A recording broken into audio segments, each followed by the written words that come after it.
महाशिवरात्रि व्रत कथा। शिवरात्रि आदि देव भगवान शिव और मां शक्ति के मिलन का महापर्व है। हिंदू पंचांग के अनुसार फाल्गुन मास की कृष्ण चतुर्दशी को मनाया जाने वाला यह महापर्व शिवरात्रि साधकों को इच्छित फल, धन, सौभाग्य, समृद्धि, संतान व आरोग्यता देने वाला है। महाशिवरात्रि कथा। एक बार पार्वती जी ने भगवान शिव शंकर से पूछा, ऐसा कौन सा श्रेष्ठ तथा सरल व्रत पूजन है जिससे मृत्यु लोक के प्राणी आपकी कृपा सहज ही प्राप्त कर लेते हैं। उत्तर में शिव जी ने पार्वती को शिवरात्रि के व्रत का विधान बताकर यह कथा सुनाई। एक बार चित्रभानु नामक एक शिकारी था। पशुओं की हत्या करके वह अपने कुटुंब को पालता था। वह एक साहूकार का ऋणी था, लेकिन उसका ऋण समय पर न चुका सका। क्रोधित साहूकार ने शिकारी को शिव मठ में बंदी बना लिया। संयोग से उस दिन शिवरात्रि थी। शिकारी ध्यान मग्न होकर शिव संबंधी धार्मिक बातें सुनता रहा। चतुर्दशी को उसने शिवरात्रि व्रत की कथा भी सुनी। संध्या होते ही साहूकार ने उसे अपने पास बुलाया और ऋण चुकाने के विषय में बात की। शिकारी अगले दिन सारा ऋण लौटा देने का वचन देकर बंधन से छूट गया। अपनी दिनचर्या की भांति वह जंगल में शिकार के लिए निकला, लेकिन दिन भर बंदी गृह में रहने के कारण भूख प्यास से व्याकुल था। शिकार करने के लिए वह एक तालाब के किनारे बेल वृक्ष पर पड़ाव बनाने लगा। बेल वृक्ष के नीचे शिवलिंग था, जो बेलपत्र से ढका हुआ था। शिकारी को उसका पता न चला। पड़ाव बनाते समय उसने जो टहनियाँ तोड़ी वे संयोग से शिवलिंग पर गिरी। इस प्रकार दिन भर भूखे प्यासे शिकारी का व्रत भी हो गया और शिवलिंग पर बेलपत्र भी चढ़ गए। एक पहर रात्रि बीत जाने पर एक गर्भिणी मृगी तालाब पर पानी पीने पहुंची। शिकारी ने धनुष पर तीर चढ़ाकर ज्यों ही प्रत्यंचा खींची, मृगी बोली, मैं गर्भिणी हूँ, शीघ्र ही प्रसव करूंगी। तुम एक साथ दो जीवों की हत्या करोगे, जो ठीक नहीं है। मैं बच्चे को जन्म देकर शीघ्र ही तुम्हारे समक्ष प्रस्तुत हो जाऊंगी, तब मार लेना। शिकारी ने प्रत्यंचा ढीली कर दी और मृगी जंगली झाड़ियों में लुप्त हो गई। कुछ ही देर बाद एक और मृगी उधर से निकली। शिकारी की प्रसन्नता का ठिकाना न रहा। समीप आने पर उसने धनुष पर बाण चढ़ाया। तब उसे देख मृगी ने विनम्रता पूर्वक निवेदन किया, हे पार्थी, मैं थोड़ी देर पहले ऋतु से निवृत्त हुई हूँ। कामातुर विरहिणी हूँ, अपने प्रिय की खोज में भटक रही हूँ। मैं अपने पति से मिलकर शीघ्र ही तुम्हारे पास आ जाऊंगी। शिकारी ने भी उसे जाने दिया।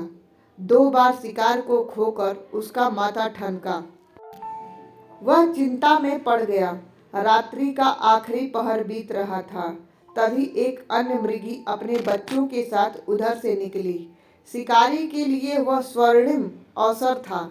उसने धनुष पर तीर चढ़ाने में देर नहीं लगाई। वह तीर छोड़ने ही वाला था कि मृगी बोली, हे पार्थी, मैं इन बच्चों को उनके पिता के हवाले करके लौट आऊंगी। इस समय मुझे मत मारो।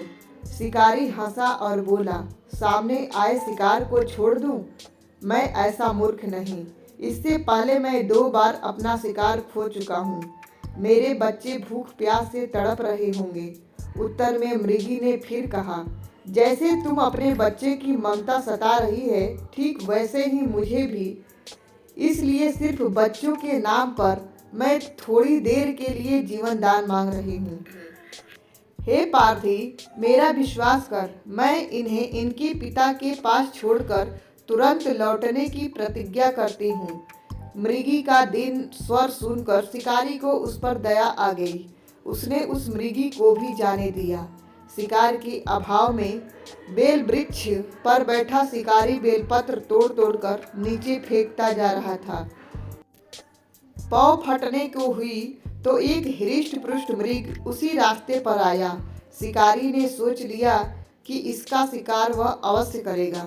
शिकारी की तनी प्रत्यंचा देखकर मृग विनीत स्वर में बोला, हे पार्थी भाई, यदि तुमने मुझसे पूर्व आने वाली 3 मृगियों तथा छोटे छोटे बच्चों को मार डाला है तो मुझे भी मारने में विलंब न करो, ताकि मुझे उनके वियोग में एक क्षण भी दुख न सहना पड़े। मैं उस मृगियों का पति हूँ। यदि तुमने उन्हें जीवन दान दिया है तो मुझे भी कुछ क्षण का जीवन देने की कृपा करो। मैं उनसे मिलकर तुम्हारे समक्ष उपस्थित हो जाऊंगा। मृग की बात सुनते ही शिकारी के सामने पूरी रात का घटना चक्र घूम गया। उसने सारी कथा मृग को सुना दी। तब मृग ने कहा, मेरी तीनों पत्नियां जिस प्रकार प्रतिज्ञाबद्ध होकर गई है, मेरी मृत्यु से अपने धर्म का पालन नहीं कर पाएंगी। अतः जैसे तुमने उन्हें विश्वास पात्र मानकर छोड़ा है, वैसे ही मुझे भी जाने दो। मैं उन सबके साथ तुम्हारे सामने शीघ्र ही उपस्थित होता हूँ। उपवास, रात्रि जागरण तथा शिवलिंग पर बेलपत्र चढ़ने से शिकारी का हिंसक हृदय निर्मल हो गया था। उसमें भगवत शक्ति का वास हो गया था। धनुष तथा बाण उनके हाथ से सहज ही छूट गया। भगवान शिव की अनुकंपा से उसका हिंसक हृदय कारुणिक भावों से भर गया। वह अपने अतीत के कर्मों को याद करके पश्चाताप की ज्वाला में जलने लगा। थोड़ी ही देर बाद वह मृग सपरिवार शिकारी के समक्ष उपस्थित हो गया, ताकि वह उनका शिकार कर सके। किंतु जंगली पशुओं की ऐसी सत्यता, सात्विकता एवं सामूहिक प्रेम भाव देखकर शिकारी को बड़ी ग्लानि हुई। उसके नेत्रों से आंसुओं की झड़ी लग गई।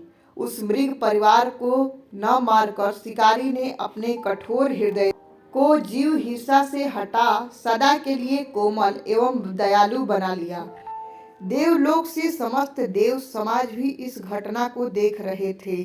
घटना की परिणति होते ही देवी देवताओं ने पुष्प वर्षा की। तब शिकारी तथा मृग परिवार मोक्ष को प्राप्त हुए।